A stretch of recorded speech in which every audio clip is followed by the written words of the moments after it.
ನಮಸ್ಕಾರ, ಆದಾಬ್, ಜೈ ಭೀಮ್. ನಾನು ನಿಮ್ಮ ಭಾಗ್ಯನಾರಾಯಣ ಬೊಗವರಪು. ನೀವು ನೋಡ್ತಾ ಇದ್ದೀರಿ ಸುದ್ದಿ ಸರ್ಕಲ್. ಕಾಂಗ್ರೆಸ್ನಲ್ಲಿ ಈಗ ಮುಸ್ಲಿಮರ ಬೇಟೆ ನಡೀತಾ ಇದೆ.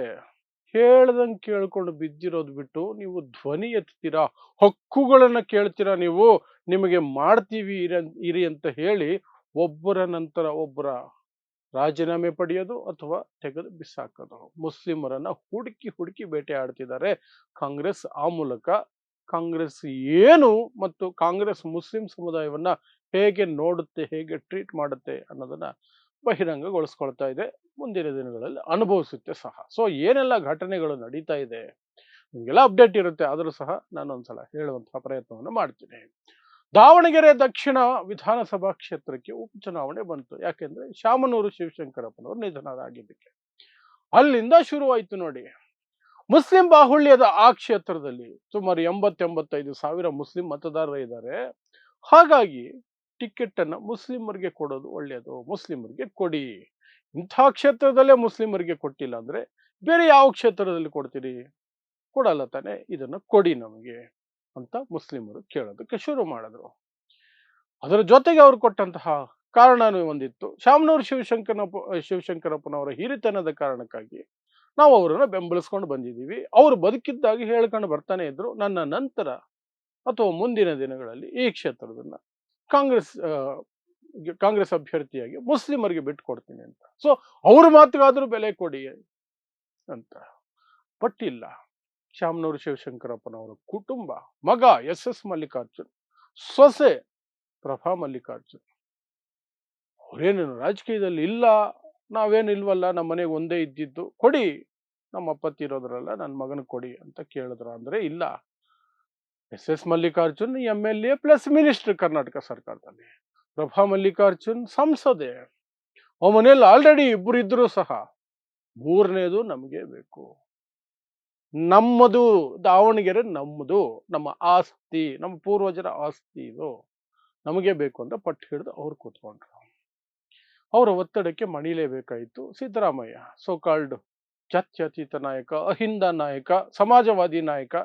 ಆಗಾಗ ಇಂತಹ ಪಲ್ಟಿಗಳನ್ನು ಹೊಡಿತಾ ಇರ್ತಾರೆ. ಪಲ್ಟಿಗಳು ಸುಮಾರು ಹೊಡಿತಾರೆ ಸಿದ್ದರಾಮಯ್ಯ.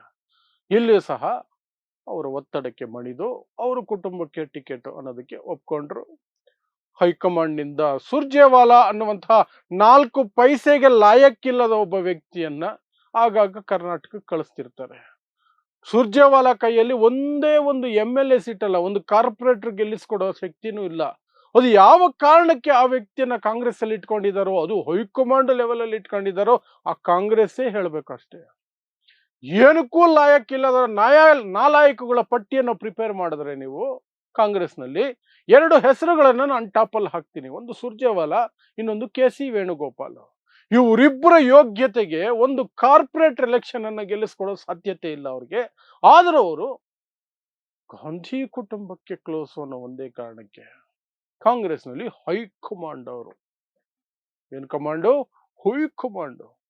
ಸುರ್ಜೇವಾಲಾ ಇಲ್ಲಿ ಬಂದು ತನ್ನ ಹಿಂದಿ ವಾಲ ಏನು ದೌಲತ್ ಇದೆಯಲ್ಲ, ನಾನು ಏನು ಹೇಳಿದ್ರೆ ಅದೇ ಆಗ್ಬೇಕು, ನಾನು ಕೂತ್ಕೊಂಡ್ರೆ ಕೂತ್ಕೋಬೇಕು, ನಿಂತ್ಕೊಂಡ್ರೆ ನಿಂತ್ಕೋಬೇಕು.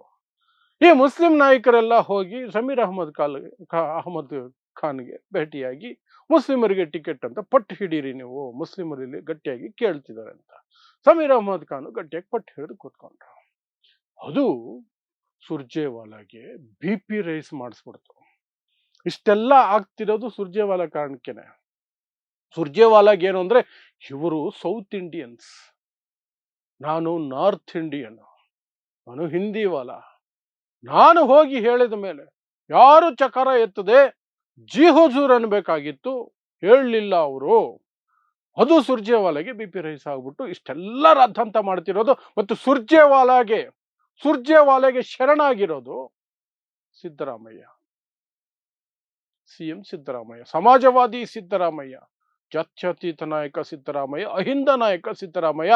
ಸುರ್ಜೇವಾಲಾಗೆ ಹೆದರ್ಕೊಂಡು ಸುರ್ಜೇವಾಲಾಗೆ ಕರ್ನಾಟಕದಲ್ಲಿ ಮುಸ್ಲಿಂ ನಾಯಕರ ಬೇಟೆಯನ್ನು ಆಡ್ತಿರೋದು. ಸೊ ಅಲ್ಲಿಗೆ ಜಮೀರ್ ಅಹಮದ್ ಖಾನ್ ಮೇಲೆ ಸುರ್ಜೇವಾಲಾಗೆ ಸಿಟ್ಟು ಬಂದ್ಬಿಡ್ತು. ಈ ಕಡೆ ಸಾದಿಕ್ ಪೈಲ್ವಾನ್ ಅವರು ಬಂಡಾಯ ಅಭ್ಯರ್ಥಿಯಾಗಿ ಹಾಕಿದ್ರು. ಆದ್ರೆ ಅವರು ಆದಷ್ಟು ಬೇಗ ಪಲ್ಟಿ ಹೊಡೆದು ಬಿಟ್ರು. ಅವ್ರಿಗೆ ಧೈರ್ಯ ಸಾಲಿಲ್ಲ. ಅವ್ರಿಗೆ ಏನು ಪಡ್ಕೋಬೇಕೋ ಪಡ್ಕೊಂಡ್ರು ಏನೋ ಗೊತ್ತಿಲ್ಲ. ಒಟ್ಟಿನಲ್ಲಿ ನಾನು ಕಣದಲ್ಲಿದ್ದೀನಿ, ಡೇಟ್ ಆಗೋಯ್ತು ವಾಪಸ್ ತಗೊಳ್ಳೋಕ್ಕೆ, ಬಟ್ ನಾನು ಸಮರ್ಥ ಶಾಮನವ್ರಿಗೇನೆ ಬೆಂಬಲ ಕೊಡ್ತೀನಿ ಅಂತ ಹೇಳಿ ಅಲ್ಲಿ ಸರೆಂಡರ್ ಆಗಿ ಹೋಗಿ ಎಸ್ ಮಲ್ಲಿಕಾರ್ಜುನ್ ಪಾಳ್ಯ ಸೇರ್ಕೊಂಡ್ರು. ಆದರೆ ಸಮಸ್ಯೆ ಬಂದಿದ್ದು 3 ಜನರ ಕಡೆಯಿಂದ. ಒಂದು ಜಮೀರ್ ಅಹ್ಮದ್ ಖಾನ್ ಆರಂಭದಲ್ಲೇ ಪಟ್ಟು ಹಿಡಿದ್ರು ಮುಸ್ಲಿಮರಿಗೆ ಟಿಕೆಟ್ ಕೊಡಿ ಅಂತ. ಸುರ್ಜೇವಾಲಾ ಎದುರುಗಡೆನೆ ಜೋರಾಗಿ ಮಾತಾಡಿದ್ರು. ಅದು ಮಹಾಪರಾಧ. ಯಾಕಂದ್ರೆ ಅವರು ಹಿಂದಿ ವಾಲಾಗಳು, ಹೈಕಮಾಂಡ್ ಇಂದ ಬಂದಿರೋರು, ನಾರ್ತ್ ಇಂಡಿಯಾದವರು, ಇನ್ನೂ ಏನೇನೋ ಇರ್ತದೆ ಅವ್ರ ಮೈಂಡಲ್ಲಿ. ನಮ್ಮ ಮುಂದೆ ಜೋರಾಗಿ ಮಾತಾಡೋದ, ನೋವೇ, ಕ್ಷಮಿಸಲ್ಲ ಅಂತ. ಅವ್ರ ಜೊತೆಗೆ Abdul Jabbar MLC from Congress MLC ಆಗಿದ್ದಾರೆ ಮತ್ತು ಅಲ್ಪಸಂಖ್ಯಾತ ವಿಭಾಗದ ಅಧ್ಯಕ್ಷರಾಗಿದ್ದರು. ಈಗಿಲ್ಲ. ಯಾಕಿಲ್ಲ? ರಾಜೀನಾಮೆ ಕೊಡಿಸಿದ್ರು. ಅಬ್ದುಲ್ ಜಬ್ಬಾರ್ ಫ್ರಂಟ್ ರನ್ನರ್ ಆಗಿದ್ರು. ಏನಕ್ಕೆ? ಆ ಸೀಟ್ಗೆ ಅಭ್ಯರ್ಥಿ ಆಗೋದಕ್ಕೆ. ಬಟ್ ನೀವು MLC ಆಗಿದ್ದೀರಲ್ಲ, ನಿಮ್ಗೆ ಟಿಕೆಟ್ ಕೊಡೋಕ್ಕಾಗಲ್ಲ ಅಂತ ಅವ್ರನ್ನ ಸಮಾಧಾನ ಪಡಿಸಿದ್ರು. ಹಾಗಂತ ಬೇರೆ ಮುಸ್ಲಿಮ್ಗೆ ಏನು ಕೊಡ್ಲಿಲ್ವಲ್ಲ. ಇರೋ ಕುಟುಂಬಕ್ಕೆ ಹೋಗಿ ಕೊಟ್ರು, ತುಂಬಿರೋ ಕುಟುಂಬಕ್ಕೆ ಇನ್ನೊಂದಷ್ಟು ಎಕ್ಸ್ಟ್ರಾ ಕೊಟ್ರು. ಒಂದು ಇಟ್ಕೊಳ್ಳಿ, ಪರವಾಗಿಲ್ಲ, ನೀವೇ ಮುಖ್ಯ ನಮ್ಗೆ. ಇವರೆಲ್ಲ ಏನು ಎಲ್ಲಿ ಹೋಗ್ತಾರೆ? ನಮ್ಗೆ ಮುಸ್ಲಿಮರು ಎಲ್ರಿ ಹೋಗ್ತಾರೆ? ಹಾಗೆ ಸುತ್ತಿ ಕೊನೆಗೆ ನಮ್ಮ ಹತ್ರಕ್ಕೆ ಬರಬೇಕು, ನಮ್ಗೆ ಓಟ್ ಹಾಕ್ಬೇಕು. ಅವ್ರಿಗೆ ಬೇರೆ ಗತಿ ಇಲ್ಲ. ಇದು ಕಾಂಗ್ರೆಸ್ ಧೋರಣೆ. ಅದರಲ್ಲೂ ಕರ್ನಾಟಕ ಕಾಂಗ್ರೆಸ್ನಲ್ಲಿ ಆ ಧೋರಣೆ ಜಾಸ್ತಿ ಆಗ್ತಾ ಇದೆ. ಸೊ ಅಬ್ದುಲ್ ಜಬ್ಬಾರ್ ಮೇಲೆ ಸಿಟ್ಟು. ಯಾಕೆಂದ್ರೆ ಅವರು ಅಭ್ಯರ್ಥಿಯಾಗಿ ಹೊರಹೊಮ್ಮಿದ್ರು, ಕಂಟೆಂಡರ್ ಆಗಿ, ಆಕಾಂಕ್ಷಿಯಾಗಿ. ಅದು ಅವ್ರ ತಪ್ಪಾಯ್ತು. ಸೊ ಅವರನ್ನ ಸೈಡ್ ಲೈನ್ ಮಾಡಿಬಿಟ್ರು. ಚುನಾವಣಾ ಪ್ರಚಾರಕ್ಕೆ ಕರೀಲಿಲ್ಲ. ಕರೀದೆ ಹೋಗಬೇಕಾಗಿತ್ತು ಅನ್ನೋದು ಇವ್ರ ವಾದ. ಪ್ರಚಾರಕ್ಕೆ ಬರಲಿಲ್ಲ ಅನ್ನೋದೇ ಪಕ್ಷ ವಿರೋಧಿ ಚಟುವಟಿಕೆ ಅಂತೆ. ಜಬ್ಬಾರ್ ಹೇಳೋದು, ನನ್ನ ಮನೆ ಪಕ್ಕದ ಮನೆವರೆಗೂ ಬಂದಂತಹ SS ಮಲ್ಲಿಕಾರ್ಜುನ್ ಒಂದು ಸೌಜನ್ಯಕ್ಕಾದ್ರೂ ನನ್ನ ಮನೆಗೆ ಬಂದ್ಬಿಟ್ಟು ಬರಯ್ಯ ಕ್ಯಾಂಪೇನ್ ಮಾಡೋಣ ಅಂದಿದ್ರೆ ನಾನು ಹೋಗ್ತಿದ್ದೆ. ಪಕ್ಕದ ಮನೆಗೆ ಬಂದ್ಬಿಟ್ಟು ಹಂಗೆ ವಾಪಸ್ ಹೋದಂಥವ್ರ ಹತ್ರ, ನಮ್ಮನ್ನ ಕರೀದೇ ಇರೋರ ಹತ್ರ ನಾವೇ ಹೋಗಿ ಹೇಗೆ ಅವ್ರು ನಿಂತ್ಕೊಂಡು ಅಲ್ಲಿ ಕೆಲಸ ಮಾಡೋದು? ಹಾಗಾಗಿ ನಾನು ಹೋಗ್ಲಿಲ್ಲ ಅಂತ. ನಂತರ ಜಮೀರ್ ಅಹ್ಮದ್ ಖಾನ್ ಅವರಿಗೆ ಕಾಂಗ್ರೆಸ್ ಹೈಕಮಾಂಡೇ ಕೇರಳದಲ್ಲಿ ಸ್ಟಾರ್ ಪ್ರಚಾರಕ ಅಂತ ಅಲ್ಲಿ ಕಳಿಸಿದ್ರು. ಆದರೂ ಇಲ್ಲಿ ಬರಲೇಬೇಕು ಅಂತ ಪಟ್ಟು ಹಿಡಿಸಿ ಒಂದು ದಿನ ಬಂದು ಒಂದು ರೋಡ್ ಶೋ, ಒಂದು ಪ್ರೆಸ್ ಕಾನ್ಫರೆನ್ಸ್ ಮಾಡಿಸಿ ಅವರು ವಾಪಸ್ ಬಾಗಲಕೋಟೆಗೂ ಹೋಗಿ ಅಲ್ಲಿ ಪ್ರಚಾರ ಮಾಡಿ ಮತ್ತೆ ಕೇರಳಕ್ಕೆ ಹೋದರು. ಆದರೂ ಸಹ ಎಲ್ಲದಕ್ಕೂ ಮೂಲ ಜಮೀರ್ ಅಹ್ಮದ್ ಖಾನ್ ಅಂತ. ಜಮೀರ್ ಅಹ್ಮದ್ ಖಾನ್ ಮೇಲೆ ಸಿಟ್ಟು. ಈಗ ಸಚಿವ ಸ್ಥಾನಕ್ಕೆ ಕುತ್ತು ತರುವಂತಹ ಪ್ರಯತ್ನ ನಡೀತಾ ಇದೆ ಜಮೀರ್ ಅಹ್ಮದ್ ಖಾನ್ಗೆ.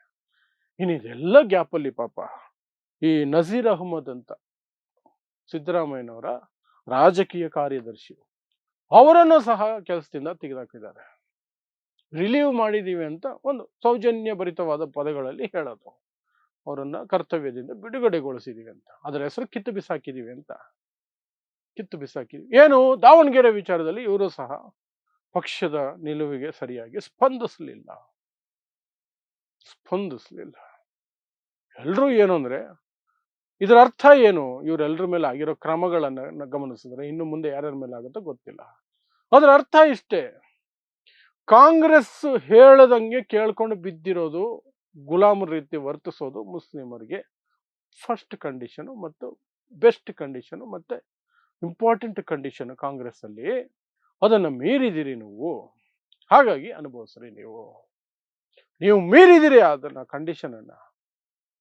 ನೀವೇನು ನಮ್ಗೆ ಹೇಳೋದು, ನಮ್ಗೆ ನೀವು ಟಿಕೆಟ್ ಬೇಕು ಅಂತ ನೀವು ಕೇಳ್ತೀರಾ ನಮ್ಮನ್ನ? ಎಷ್ಟು ಧೈರ್ಯ ನಿಮಗೆ?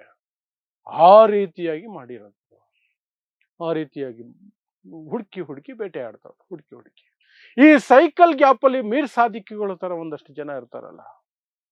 ಶಿವಾಜಿನಗರದ MLA ರಿಜ್ವಾನ್ ಅರ್ಷದ್ ಅವರು, ಇನ್ನೊಬ್ರು ಅವ್ರ ಹೆಸರೇನೋ ಬರ್ತಾ ಇಲ್ಲ, ಅವರು ಇಬ್ರು ನಾಯಕರು ಹೈಕಮಾಂಡನ್ನ ಮೆಚ್ಚೋದಕ್ಕೆ ಅಥವಾ ತಮಗೇನೋ ಲಾಭ ಮಾಡಿಕೊಳ್ಳೋದಕ್ಕೆ, ರಿಜ್ವಾನ್ಗಂತೂ ಮಿನಿಸ್ಟರ್ ಆಗೋದಕ್ಕೆ. ಈಗ ಜಮೀರ್ ಅಹ್ಮದ್ ಖಾನ್ನ ಪಕ್ಕಕ್ಕೆ ಸರಿಸ್ಬಿಟ್ರೆ ಕ್ಯಾಬಿನೆಟ್ ಇಂದ ಅಥವಾ ಮಿನಿಸ್ಟ್ರಿ ಕಿತ್ಕೊಂಡ್ಬಿಟ್ರೆ ನೆಕ್ಸ್ಟ್ ಇವ್ರಿಗೆ ಸಿಗುತ್ತಲ್ವಾ.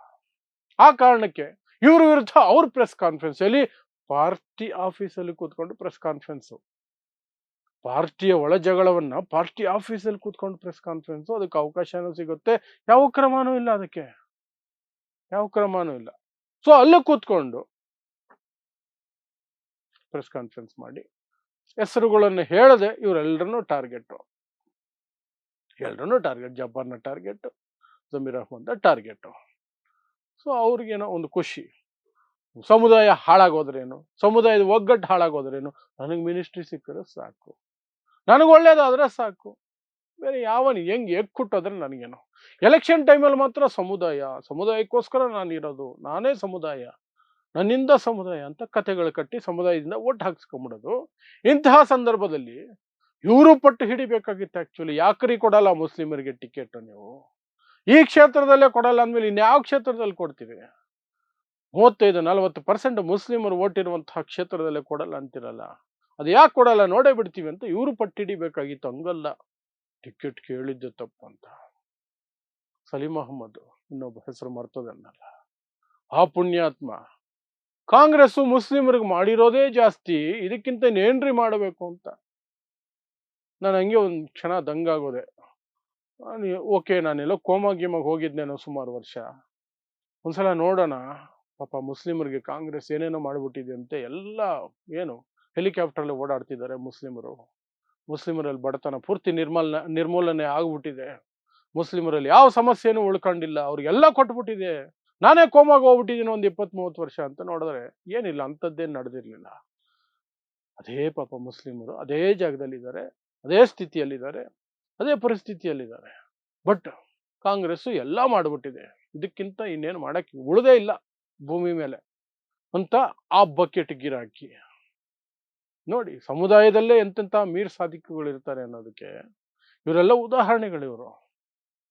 ಉದಾಹರಣೆಗಳು. ಆಗ ಮಾಡಿ ಹೀಗೆ ಮಾಡಿ ಇಷ್ಟೂ ಜನರ ಮೇಲೆ ಈಗ ಉಳ್ಕೊಂಡಿರೋದು ಜಮೀರ್ ಅಹ್ಮದ್ ಮಾತ್ರ ಈ ಪಾಳಯದಲ್ಲಿ.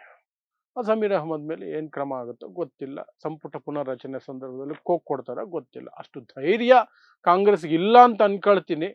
ಬಟ್ ಇವರು ಈ ವರ್ತನೆಗಳನ್ನ ನೋಡಿದಾಗ, ಸುರ್ಜೇವಾಲಾ ಹೇಳಿದ ತಕ್ಷಣ ಎಲ್ಲ ಆಗ್ಬಿಡ್ಬೇಕು, ಹಿಂದಿವಾಲಾ ಹೇಳಿದ ತಕ್ಷಣ ಎಲ್ಲ ಆಗ್ಬಿಡ್ಬೇಕು, ನಾರ್ತ್ ಇಂಡಿಯಾದಿಂದ ಒಬ್ಬ ಬಂದು ಅವನಿಗೆ ಒಬ್ಬ ಕಾರ್ಪೊರೇಟರ್ನ ಗೆಲ್ಲಿಸ್ಕೊಡೋ ಯೋಗ್ಯತೆನೂ ಇಲ್ಲ ಅಂದ್ರೂ ಸಹ ನಾರ್ತ್ ಇಂಡಿಯಾದಿಂದ ಬಂದಿದ್ದಾನೆ ಒಂದೇ ಕಾರಣಕ್ಕೆ ಅವನು ಏನ್ ಹೇಳಿದ್ರು ನಾವು ಮಾಡ್ತೀವಿ ಅನ್ನುವಂತಹ ಸಿದ್ದರಾಮಯ್ಯನವ್ರು ಇರಬೇಕಾದ್ರೆ ಕೇಳಲಿಕ್ಕೆ ಬರಲ್ಲ. ಜಮೀರ್ ಅಹ್ಮದ್ ಖಾನ್ ಸಹ ಸಚಿವ ಸ್ಥಾನ ಕಳ್ಕೊಳ್ಬಹುದು, ಕ್ವೈಟ್ ಪಾಸಿಬಲ್. ಬಟ್ ವೇಟ್ ಮಾಡಿ ನೋಡೋಣ, ಈ ಬೇಟೆ ಇಲ್ಲಿಗೆ ನಿಲ್ಲುತ್ತಾ, ಇನ್ನೂ ಅದನ್ನು ವಿಸ್ತರಿಸಿ ರೂಟ್ ಲೆವೆಲ್ಗೆ, ಕೆಳಗಡೆ ಇನ್ನೇನಾದರೂ ಲೆವೆಲ್ಗಳಿದಾವಲ್ಲ, ಬೂತ್ ಲೆವೆಲ್ಗೆಲ್ಲ ಹೋಗಿ ಯಾರೆಲ್ಲ ಹೇಳಿದ ಮಾತು ಕೇಳ್ಕೊಂಡು ಬಿದ್ದಿರ್ತೀವಿ, ಗುಲಾಮರಾಗಿರ್ತೀವಿ ಅಂತ ಒಪ್ಕೊಳ್ಳಲ್ವೋ ಅವರೆಲ್ಲರ ಮೇಲೂ ಕ್ರಮ ಆಗುತ್ತೆ ಅಂತ ಒಂದು ನೋಟಿಸ್ ಹೊರಡಿಸ್ಬಿಡ್ತಾರೇನೋ ಮುಸ್ಲಿಂ ನಾಯಕರುಗಳಿಗೆ. ವೇಟ್ ಮಾಡಬೇಕು. ಆಗ ಕರ್ನಾಟಕ ಕಾಂಗ್ರೆಸ್ ಪಾವನ ಆಗತ್ತೆ, ಕರ್ನಾಟಕ ಕಾಂಗ್ರೆಸ್ ಒಳ್ಳೆ ರೀತಿಯಲ್ಲಿ ಅಧಿಕಾರಕ್ಕೆ ವಾಪಸ್ ಬರುತ್ತೆ ಅಷ್ಟೇ. ಸೊ ಇಂತಹದೇ ವಿಶೇಷ ಸುದ್ದಿಗಳಿಗಾಗಿ ನೋಡ್ತಾ ಇರಿ ಸುದ್ದಿ ಸರ್ಕಲ್. ನಾನು ನಿಮ್ಮ ಭಾಗ್ಯನಾರಾಯಣ ಬೊಗವರಪು.